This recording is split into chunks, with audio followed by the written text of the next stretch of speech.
Well, viewers, welcome back to the South by Southwest Bicycle channel. If you've been following me, the last episode, I added some candy orange. I went over this and added candy orange stripe like this all the way out, and it was rainbowed from orange to copper to a candy gold, a yellow gold. And I also did this one down here. But for some reason, when I put it on, I didn't put primer on it. So when I went to tape it, because I was going to tape this off so I could do the touch-ups for this kind of stuff on the bike frame, when I went to reposition the tape, the paint was coming off. So I had to remove all that striping here, and through there. And I used duct tape to pull up most of it. That way the sanding that I did, well, it didn't take very long to sand it off. So no big deal, just got to do it over again. So I took a few weeks off because I had some personal business to take care of. If you haven't heard, my son passed away a few weeks ago. He died in his sleep. He had a seizure and passed away, 43 years old. So I went to Montana, took care of all this, arranged all his funeral things. I took care of all the business. It's all done. I'm going to put it behind me and get on with my life. He's gone. There's nothing I can do about it, but he's not forgotten. Ever. So I guess I need to keep myself real busy, keep my mind off of it. So the next plan of action is go ahead and tape off this this candy orange, because this is all on primer. This is good. There's nothing wrong with these stripes. So I tape these off, and then I go around and do all my touch-ups with the yellow paint. This yellow paint I'm using, the Rust-Oleum, it don't go on very good. It goes on, it gives me a lot of pits, and it's beady, and I gotta rub it out. This paint's been a real pain in the butt. I wish I'd never used it, but it's on, so I gotta deal with it. And we're getting through it, but it's just taking a lot of time. So we're going to go ahead and tape this out, do the touch-ups, rub it all out till we get it right, and then we'll go ahead and block out our stripes we want to add. And this time I'll make sure I put primer on it and reshoot it, and then we'll be ready. And then once we reshoot it, then we need to tape out those stripes, and then I can do the pearl copper.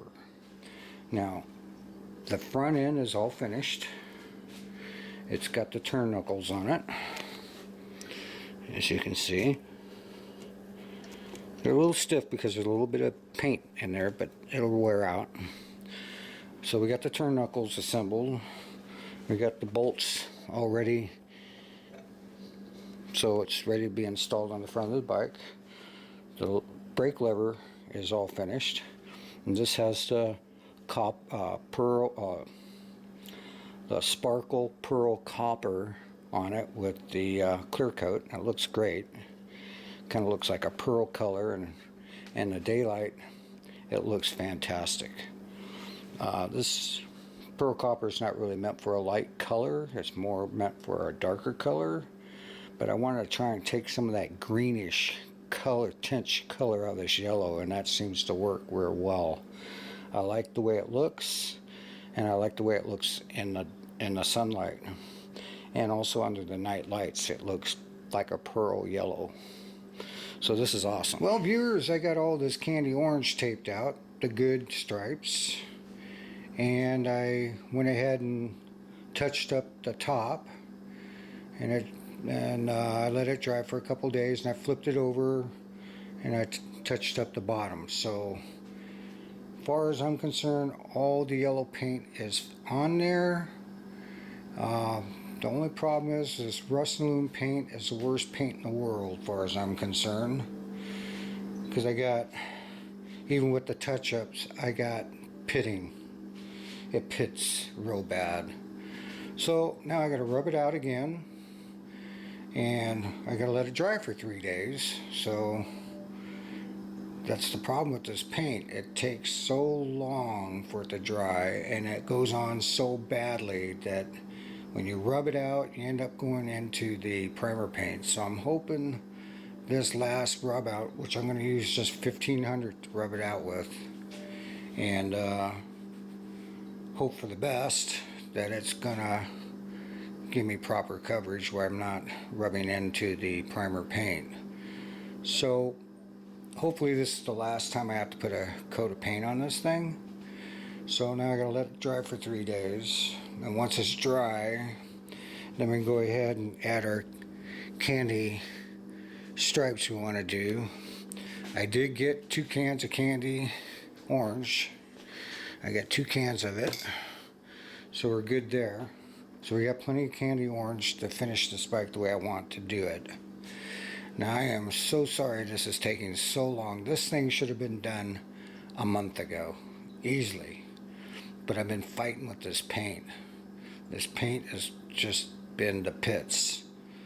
But it's on, so I got to work with what I have. So it is what it is. If I had an oven to put it in, it'd make it go a lot faster. But unfortunately, I don't have one. Speaking of temperatures, it's been, normally our summer's about 104, 105. Well, this summer it's been really bad. It's been 114 to 109. It's been floating around there for the last week. And I just been having nothing but troubles trying to get this paint on during the day. It's just impossible. Even with the door open and the air conditioning full blast, I can't cool this garage enough to get it down below 90 degrees, because you're not, the recommended temperature is not to shoot it anything above 90 and nothing below 50.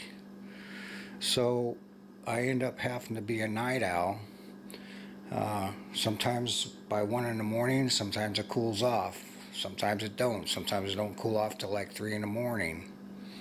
So I have to do this at night, late, early morning, and it's just been a real pain in the butt. So I'm hoping that when this dries, we'll rub it out some 1500 and everything will be good. Then we can go ahead and block out our candy stripes that we want to add. That'll rainbow out from the candy orange to the copper to the candy gold.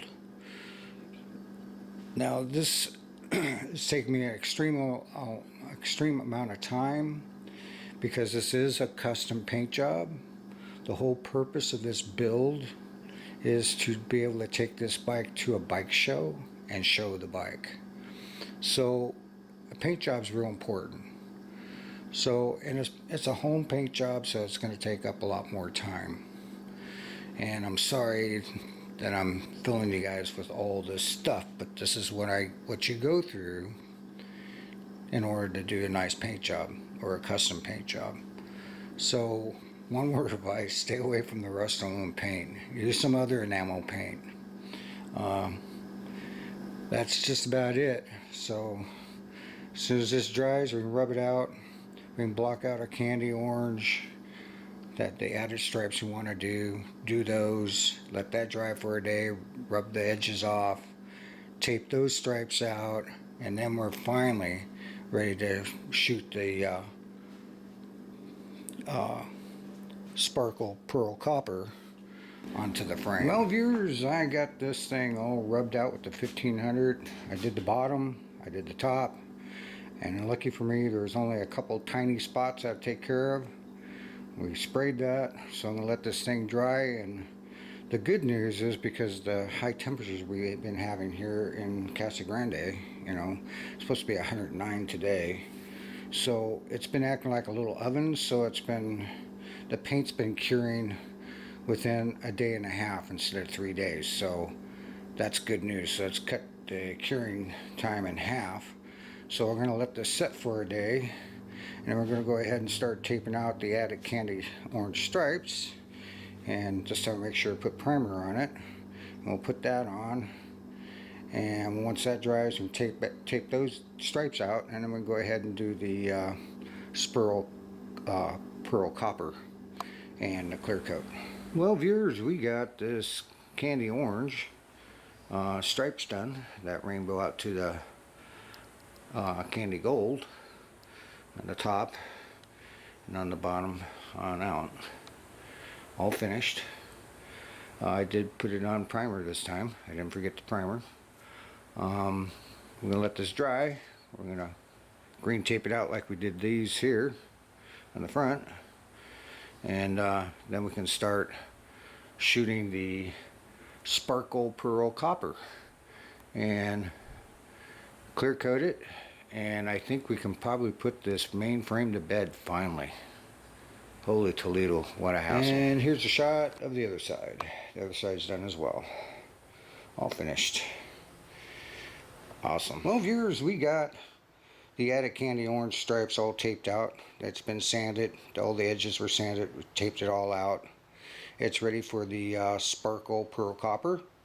And one word of advice: if you decide to use this sparkle pearl copper on the enamel paint, make sure that the enamel paint is totally cured, especially in the joints, because what happens, the paint builds up in the joints, and they feel dry to the touch, but they're not dry. So when you put that sparkle pearl copper on it, it will start cracking in the joints. So you got to make sure it's totally cured before you put it on. Another word of advice is when you spray it with the sparkle pearl copper, keep a distance at least 12 to 14 inches away. Put a light coat on it, at least 2 coats like that, and then you can do a little bit heavier on the next 2 coats. I'm doing 4 coats on this thing, just like I did on the front end. I learned that when I was doing the turn knuckles. So, you know, I started off with small pieces to see how it went on. It went on fine. That's something I found out. If it's not totally cured in those corners, you could have problems. So we're getting ready to shoot this. So when I get it all, when I get the 4 coats on it, I'll show you what it looks like. And then we're gonna put 4 coats of sparkle pearl copper on it, and then we're gonna put 4 coats of clear coat on it. So so that way we can at a later time, after the bike gets assembled, we can polish it out. Well, viewers, we got the sparkle pearl copper on this thing. We got the 4 coats on it. It looks fabulous. You can see how it looks like that pearl color into it until I turn on the light. It kind of goes away. So under the night lights it looks great. In the daytime you can't really see it that much, but there's sparkles like metal flake, but it's copper. So this is all done. We're just this stuff goes on real fast. It only takes like 30 minutes for it to dry between each coat, and it takes an hour for it to dry completely. So I'm just waiting for it to dry completely so I can flip it upside down and do the bottom side. But it won't take long because I did all the sides, the tops, so the bottom will go real fast. I used 3 cans to do this in the front, so that's not bad. Maybe 4 cans, I think we threw 1 out, so it's 4 cans. So I still have 7 cans left, I think. See, yeah, 7 cans. I had 11 cans, I used 4. So all we have to do now is flip it over, do the bottom, then flip it back, and we can pull up all the tape for the stripes, and we'll go ahead and do the clear coat. Viewers, we went ahead and pulled up all the green tape, and you notice the stripes we added, pulled up the tape and the paint didn't come up, which is good. So that tells me that was a major problem, is I didn't have the primer, base primer down for the stripes. So if you decide you're going to do some kind of striping like this, make sure you put primer down, because if you don't, it'll flake, or or if you have to tape it off for this kind of a reason that I am, it'll pull the paint up. So I didn't have any problems pulling up the tape. Didn't take up not any of the paint, so that's good. We went ahead and did the 4 coats of clear coat on it. We got the top and bottom, it's all done. The next move is to assemble the front end onto the bike, because we got to have this stable before we can put it on the steering column, because on that it's going to want to flop around. Excuse me. So I decided we're going to go ahead and put this on. Then we're going to take this, we're going to clean up the mess and get one of the larger tables out, and we're going to go ahead and bench paint this. So now I'll explain a little bit more about this painting on this steering unit. We're not going to be using too much of this yellow onto the steering unit, just on the steering column and on the console bar. And that, the rest of it's going to be candy gold and candy orange, and I'll explain a little bit more about the paint scheme for it. It's going to look great. Now, just to give you an idea about the paint job itself, not only does it look pearl, but it has metal flake in it, and that is copper metal flake. It's a fine metal flake, but it looks great. In the sunlight, you can really see the sparkles in it real well. Although it's harder on the camera to pick it up, but then under the night light, it looks more pearl, as you can kind of like see it in the joints and stuff like that. You see the pearl in it. So this pretty much took a lot of that green hue out of that yellow. That's basically what I was after, because I didn't like that hue green that they had in it. So that really helps a lot. So we'll update again, like I said, when we get the front end on and we get this thing on the table and get ready to. The only thing that's left for this bike is to polish it out and put the pinstriping on. But I'm not going to do that until after the bike is all assembled and running. We get all the mechanical stuff all taken care of and it runs good. Then we'll go ahead, because I'm sure during assembly we're going to have a few nicks here and there that we're going to have to touch up. And so I figured I'd do the touch-ups, polish it out, and the pinstriping after the bike's all finished, as far as, you know, building the bike, because I know we're all kind of excited about getting this thing built and getting it on the road. Well, viewers, we're finally starting to assemble this bike. Let's hear an applause. Oh, wonderful. Anyway, we got the front end assembled on. We went ahead and installed the bottom bracket and the cranks. It's all ready to go. We got the front derailleur kind of just sitting there, because I can't, once we put on that steering column, you cannot remove it or put it in. So you have to put it on before you put on the console unit, or the steering unit. So next thing I want to do is I want to install the rear derailleur. I want to get the brake lever installed, and I've been working on this a little at a time, sanding it. I stripped the paint off one side on both of these here. I need to strip the paint off on the other side, because the paint interference, putting it on over this bar down here is a real pain in the butt. So if I can get rid of that paint interference, we'll be much better off when we go to assemble it. But basically, this is going to be painted candy orange, and fade up to a copper to the candy gold around this. This is going to be the yellow with sparkle pearl copper on it. We're going to paint this black. We're going to paint all this with the yellow with the sparkle pearl copper. And then the steering unit, we're going to do gold, candy gold, and then it's going to fade out this way to the candy orange.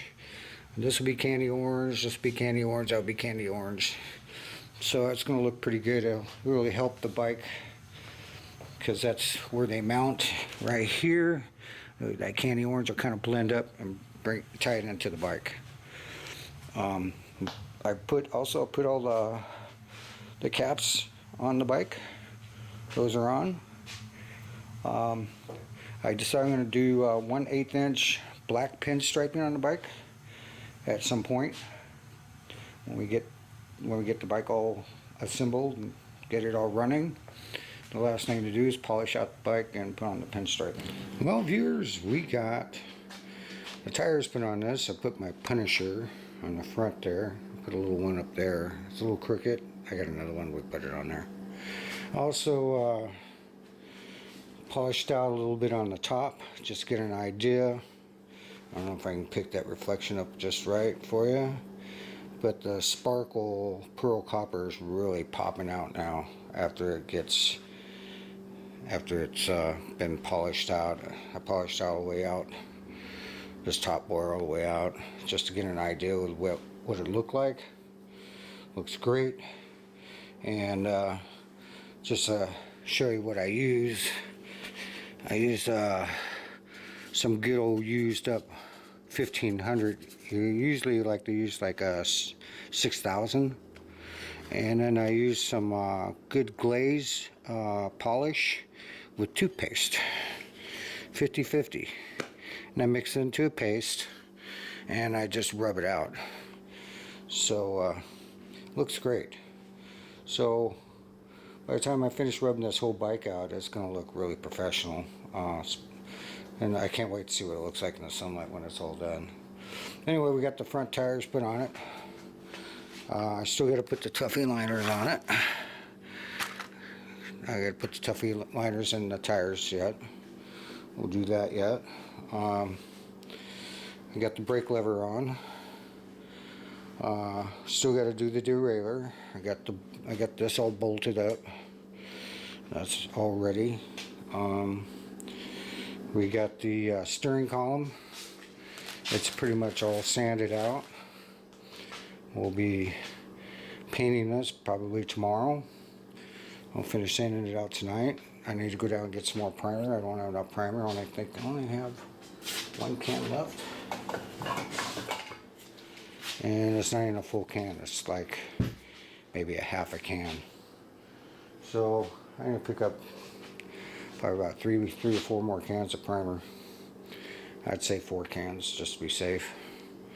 And some more clear coat. I'm almost out of clear coat too. So we'll be painting this tomorrow. This is going to go pretty fast because, like I said, we're going to paint this the candy orange to the gold. The same thing with this. We're going to paint this black. And I think I'm going to, after I get these painted, I'm going to go ahead and mount it on the bike, and then I'll paint the yellow, the console and this steering column yellow once it's on the bike. I think it'll be a lot easier. And I'll just tape it off and tarp it and stuff. And I think it'll go pretty fast because this candy orange and candy gold, it dries real fast, easy to put on. Same thing with the clear coat, it dries real fast, easy to put on. So this will go pretty fast. Let's see. I'm going to start, once I get that painted, I'm waiting for paint to dry, that kind of thing. I'll work on the axles, the rear axles. I'm going to start putting those together, start assembling that. Start working on the motor plate as well, wherever I got it. I think it's over there somewhere. And it's going to be it's going to start coming together real fast. There is one thing I want to add to this. When I lived in LA, before I moved to Arizona, I had a sprayer and also had a airbrush system. I sold it. I wish I never sold it. I could have used it for this project. It would have made it go a lot faster. So if you have a sprayer, I'd recommend that you use a sprayer. That way you can mix your own paint. You can add the hardener so you can make it a harder paint. You can thin it out. You have more versatility of putting on the paint. When you start using aerosol cans, it is what it is when it comes out. So, I do want to point out though, you can do a nice custom paint job with aerosol cans. It just takes a lot of time. Viewers, I thought I'd take a few minutes to talk about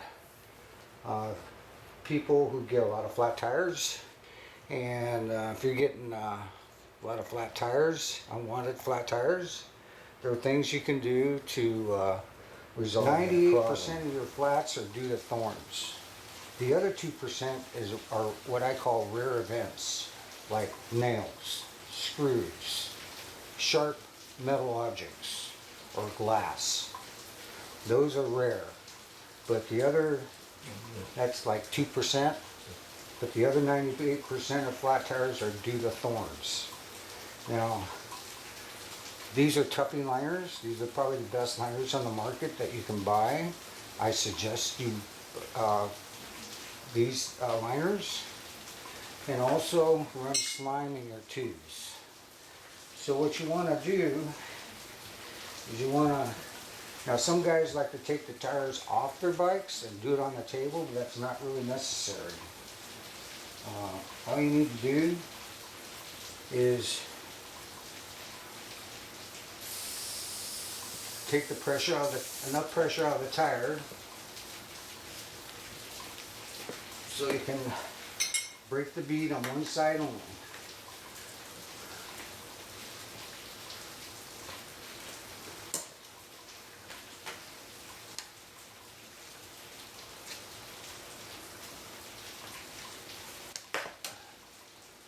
Okay.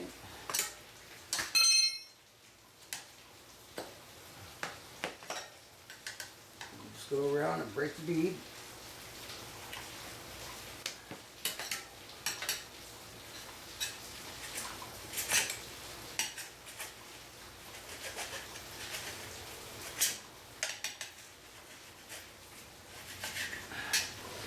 Just like that. Now there's pressure in the tube. You want pressure in that tube. You don't want it completely flat. And you want to start, here's the valve stem. So we want to start our liner opposite of the valve stem. And I go in the opposite direction. And all you're going to do is you're just going to take this tire liner, and you notice it has a little curve to it. That goes down into the tire this way. So we're just going to stick that down in there and slip it underneath the tube. The tube is going to help hold that tire liner where we want it. And you're just going to work it all the way around. Now the reason why you want to run slime in your tubes is because this tire liner is only going to cover this part of the track of the tire. It's not going to protect you in here. I've gotten thorns right in there and I got my flat tire. So it's just a good idea to run the slime. So we're going to go ahead and go around and stick this in.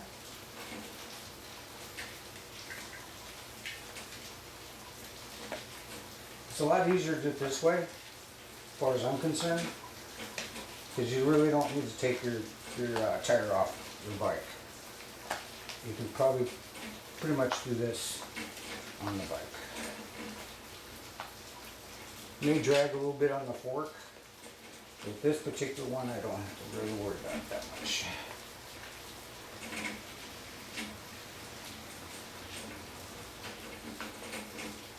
Now this tire liner is for a 26-inch tire, so I'm at a point where I'm at.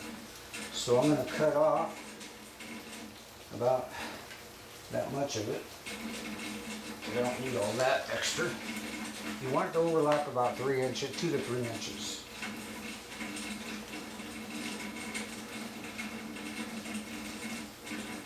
It's raining. I just hope it don't start thunder and lightning because my dog will freak out. Okay, once you got that in, just go around and check, make sure it's in the center of the tire.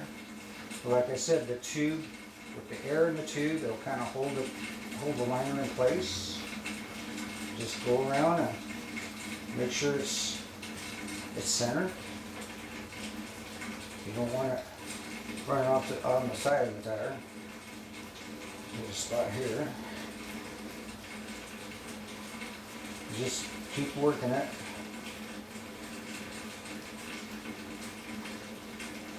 Okay, I'm back where I started. Okay, now what I want to do is just, all you have to do now is just straighten out your valve stem. Make sure it's good and straight. And you can start popping the bead back on.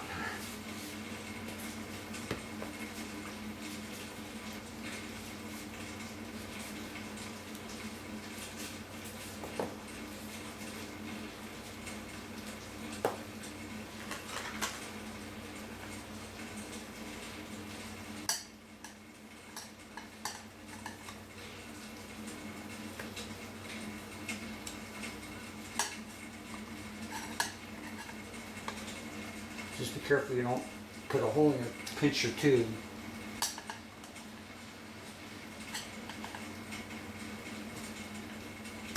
That's why I'm using a real smooth tire spoon. This is actually made for a motorcycle, by the way.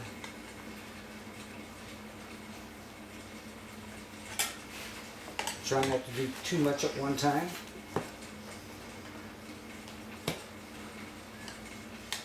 Eventually we'll get there.